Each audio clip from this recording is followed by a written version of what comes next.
everyone! In this video, I'll explain what you can and can't do when it comes to deleting Instagram highlights on your PC.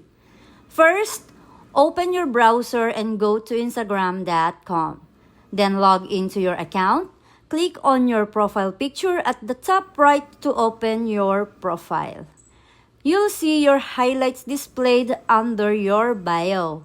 Now, if you click on a highlight and then click the three dots in the corner, you'll notice the options are limited. On PC, you'll only see things like edit highlight, about this account, or cancel. Unfortunately, Instagram does not allow you to completely delete a highlight from the web version.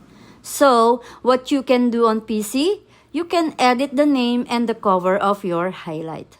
But, if you want to fully delete the highlight or remove certain stories inside it, you'll need to switch over to Instagram mobile app. On mobile, just go to your profile, press and hold the highlight, tap delete highlight, and it's gone.